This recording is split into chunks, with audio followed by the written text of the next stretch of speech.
थाने में उसको सुनने में आ रहा है कि थाने में गाली दी जाती थी, धमकाया जाता था कि थाने में जाओगे तो मार दिया जाएगा। जब पंचायत हुई गाली दिया गया, मारा गया, पीटा गया। कि कोई पूजा थी उसमें गया हुआ था, कॉल डिटेल निकालने, दूध का दूध पानी का पानी हो जाएगा उसमें।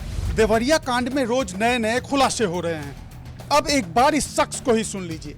दावों की माने तो ये शख्स उसी इलाके का रहने वाला है जहां पूरी घटना घटी थी और 6 लोगों को अपनी जान गंवानी पड़ी थी। अमित नाम के इस शख्स से जब हमने घटना के बारे में पूछा तो उन्होंने दावा किया कि अगर प्रशासन, पुलिस और समाज ने पहले ही न्याय दे दिया होता तो आज ये घटना नहीं घटती।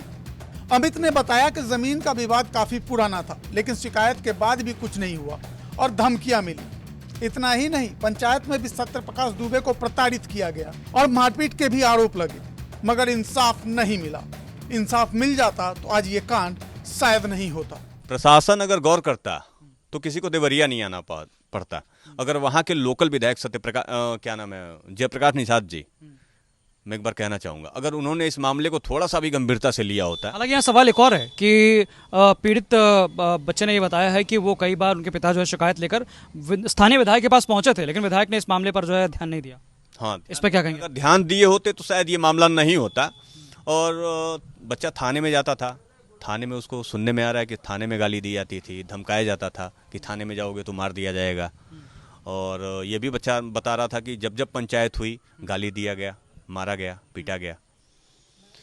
अच्छा, अब प्रेमचंद यादव के घर से जो है ये इस तरह की बातें सामने आ रही हैं कि उनकी पत्नी हैं और उनके बच्चे जो हैं, बच्चियां जो हैं, वो आरोप लगा रही हैं कि पहला फ़ोन जो है इस सत्यप्रकाश दुबे के बेटे ने जो है वो किया था। उस पर क्या कहेंगे आप?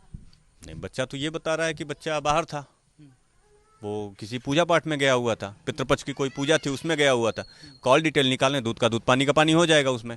किसने फ़ोन किया था? तो मतलब सबसे बड़ा सवाल ये है कि वो फ़ोन पहला किसका गया था, कॉल डिटेल से ही पता चलेगा। हालांकि प्रशासन ने अभी तक इस पर कुछ कहा नहीं है। नहीं, अभी तक कोई इस पे जवाब नहीं आया प्रशासन का। तो मतलब यहाँ की जनता भी डिमांड करती है कि इस बात की जो है खोजबीन हो कि सबसे पहला फ़ोन किसने किया। सबसे पहला फ़ोन निर्भर इसी पे करता है कि सबसे पहला फ़ोन किसका गया था कि नहीं गया था। देवरिया से गौरव पांडे के साथ राम प्रताप सिंह की रिपोर्ट, यूपी तक।